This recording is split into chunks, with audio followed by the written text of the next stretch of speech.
है तो मैं ज्यादा समय नहीं लूंगा आपका। सोशल या फाइनेंशियल बैकग्राउंड देखे बिना हर व्यक्ति तक पहुंचता है, तभी वो सामाजिक न्याय की नींव बनता है। लगातार ईज ऑफ डूइंग बिजनेस और ईज ऑफ लिविंग पर मजबूती के साथ हम कुछ न कुछ कदम उठा रहे हैं। CJI Shri BR. Gavai ji, justice Suryakant ji, justice Vikramnath ji, केंद्र में मेरे सहयोगी अर्जुन राम मेघवाल जी, सुप्रीम कोर्ट के अन्य माननीय न्यायाधीशगण, हाई कोर्ट के मुख्य न्यायाधीशगण, देवी और सज्जनों, इस महत्वपूर्ण अवसर पर आप सभी के बीच उपस्थित होना बहुत विशेष है। लीगल एंड डिलीवरी मैकेनिज्म की मजबूती और लीगल सर्विसेज डे से जुड़ा ये कार्यक्रम हमारी न्यायिक व्यवस्था को नई मजबूती देगा। मैं 20वीं नेशनल कॉन्फ्रेंस की आप सभी को शुभकामनाएं देता हूं। मुझे बताया गया कि आज सुबह से आप लोग इसी काम में लगे हैं, तो मैं ज्यादा समय नहीं लूंगा आपका।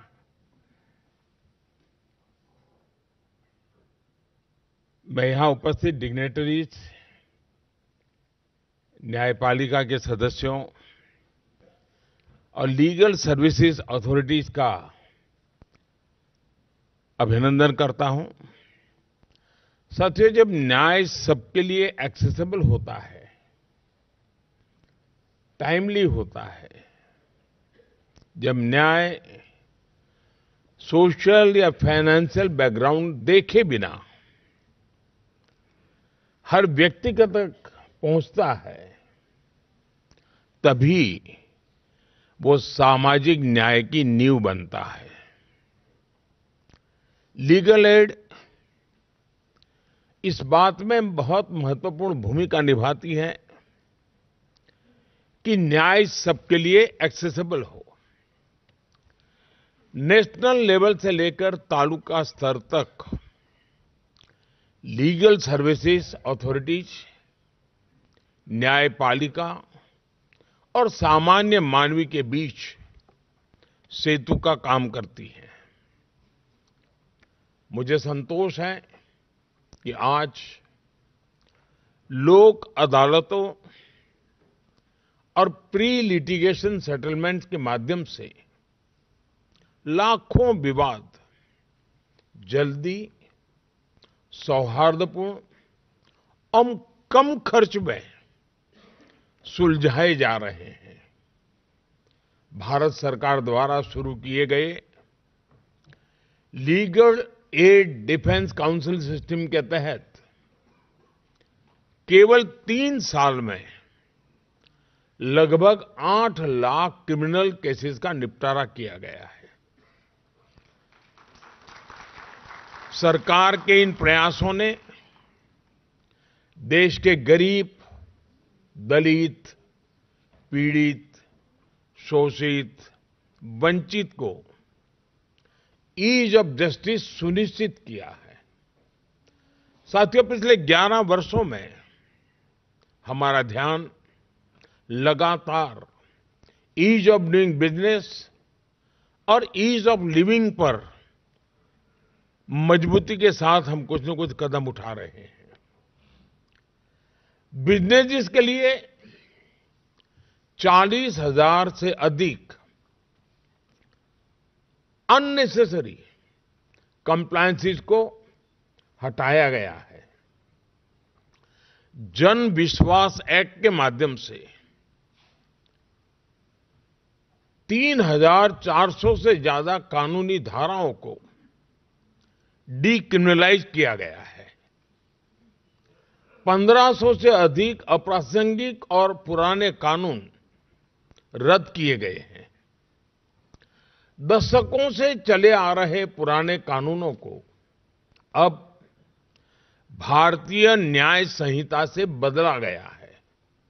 और साथियों, जैसा मैंने पहले भी कहा है, ईज ऑफ डूइंग बिजनेस और ईज ऑफ लिविंग तभी संभव है जब ईज ऑफ जस्टिस भी सुनिश्चित हो। पिछले कुछ वर्षों में ईज ऑफ जस्टिस को बढ़ाने के लिए भी कई कदम उठाए गए हैं और आगे हम इस दिशा में और तेजी से जाएंगे। साथियों, इस साल नालसा यानी नेशनल लीगल सर्विस अथॉरिटी के 30 वर्ष पूरे हो रहे हैं। इन 3 दशकों में नालसा ने न्यायपालिका को देश के गरीब नागरिकों तक जोड़ने का बहुत महत्वपूर्ण प्रयास किया है। जो लोग लीगल सर्विसेज अथॉरिटीज के पास पहुंचते हैं, अक्सर उनके पास न रिसोर्सेज होते हैं, न रिप्रेजेंटेशन होता है और कभी तो उम्मीद भी नहीं होती। उन्हें उम्मीद और सहायता देना ही सर्विस शब्द का सच्चा अर्थ है और नालसा के नाम में भी ये मौजूद है। इसलिए मुझे पूरा विश्वास है कि इसका हर सदस्य प्रेजेंस और प्रोफेशनलिज्म के साथ अपना काम जारी रखेगा। साथियों, आज हम नालसा का community mediation training module launch कर रहे हैं। इससे हम भारतीय परंपरा की उस प्राचीन विद्या को पुनर्जीवित कर रहे हैं जिसमें संवाद और सहमति के माध्यम से विवादों का समाधान किया जाता था। ग्राम पंचायतों से लेकर गांव के बुजुर्गों तक मीडिएशन हमेशा से हमारी सभ्यता का हिस्सा रही है। नया मीडिएशन एक्ट इसी परंपरा को आगे बढ़ा रहा है, उसे आधुनिक स्वरूप दे रहा है। मुझे विश्वास है कि इस ट्रेनिंग मॉड्यूल के माध्यम से कम्युनिटी मीडिएशन के लिए ऐसे रिसोर्स तैयार होंगे जो विवादों को सुलझाने, हार्मनी बनाए रखने और मुकदमेबाजी को कम करने में मदद करेंगे। साथियों, टेक्नोलॉजी निश्चित तौर पर एक डिसरप्टिव शक्ति है, लेकिन अगर उसमें प्रो पीपल फोकस हो तो वही टेक्नोलॉजी लोकतांत्रिकरण की शक्ति बन जाती है। हमने देखा है कि कैसे यूपीआई ने डिजिटल पेमेंट्स में क्रांति ला दी। आज छोटे से छोटे वेंडर्स भी डिजिटल इकोनॉमी का हिस्सा बन गए हैं। गांवों को लाखों किलोमीटर ऑप्टिक फाइबर से जोड़ा गया है। अभी कुछ सप्ताह पहले ही ग्रामीण इलाकों में एक साथ लगभग 1 लाख मोबाइल टावर शुरू हुए हैं। यानी टेक्नोलॉजी आज इंक्लूजन और एम्पावरमेंट का माध्यम बन रही है। जस्टिस डिलीवरी में ई कोर्ट्स प्रोजेक्ट भी इसका एक शानदार उदाहरण है। ये दिखाता है कि कैसे टेक्नोलॉजी जुडिशियल प्रोसेस को आधुनिक और मानवीय बना सकता है। ई फाइलिंग से लेकर इलेक्ट्रॉनिक समन सर्विस तक, वर्चुअल हियरिंग से लेकर वीडियो कॉन्फ्रेंस तक, टेक्नोलॉजी ने सब कुछ आसान कर दिया है। इससे न्याय मिलने का रास्ता और आसान हुआ है। आप सभी परिचित हैं, इस प्रोजेक्ट के तीसरे चरण के बजट को बढ़ाकर 7,000 करोड़ रुपए से ज्यादा किया गया है। ये इस प्रोजेक्ट के प्रति सरकार के स्ट्रांग कमिटमेंट को दिखाता है। साथियों, हम सभी ये भी जानते हैं कि लीगल अवेयरनेस का क्या महत्व होता है। एक गरीब व्यक्ति तब तक न्याय नहीं पा सकता जब तक उसे अपने अधिकारों का ज्ञान न हो, वह कानून को न समझे और सिस्टम की कॉम्प्लेक्सिटी से डर महसूस करता रहे। इसलिए कमजोर वर्गों, महिलाओं और बुजुर्गों में लीगल अवेयरनेस को बढ़ाना ये हमारी प्राथमिकता है। आप सभी और हमारी अदालतें इस दिशा में निरंतर प्रयास करते रहे हैं। मैं समझता हूं हमारे युवा, खासकर लॉ स्टूडेंट्स, इसमें ट्रांसफॉर्मेटिव रोल निभा सकते हैं। अगर युवा लॉ स्टूडेंट्स को प्रोत्साहित किया जाए कि वे गरीबों और गांव में रहने वाले लोगों से जुड़े, उन्हें उनके कानूनी अधिकार और लीगल प्रोसेस समझाएं, तो इससे उन्हें समाज की पल्स को सीधे महसूस करने का अवसर मिलेगा। सेल्फ हेल्प ग्रुप्स, कोऑपरेटिव्स, पंचायती राज संस्थाओं और अन्य मजबूत ग्रासरूट नेटवर्क के साथ काम करने की हम लीगल नॉलेज को हर दरवाजे तक पहुंचा सकते हैं। साथियों, लीगल एड से जुड़ा एक और पहलू है जिसकी मैं अक्सर चर्चा करता हूं। न्याय की भाषा वही हो जो न्याय पाने वाले को समझ आए।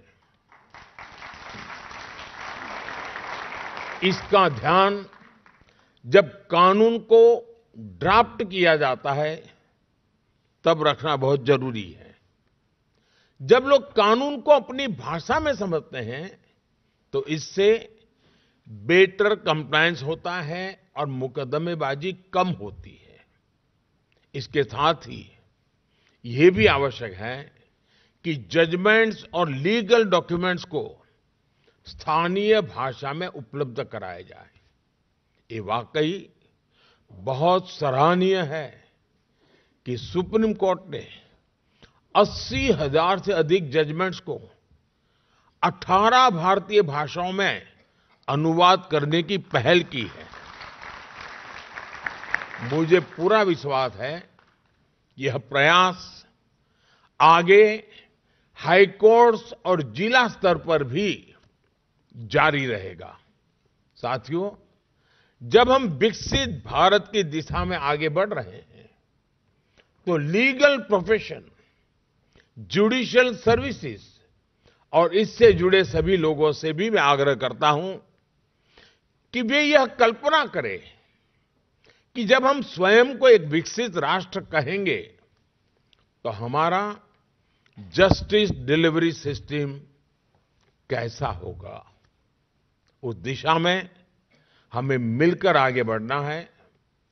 मैं नालसा पूरी लीगल फ्रेटर्निटी और जस्टिस डिलीवरी से जुड़े सभी लोगों को बहुत बहुत बधाई देता हूं। मैं एक बार फिर आप सभी को इस आयोजन की शुभकामनाएं देता हूं और आप सबके बीच आने के लिए मुझे जो अवसर दिया उसके लिए भी मैं आप सबका बहुत बहुत आभारी हूं। धन्यवाद।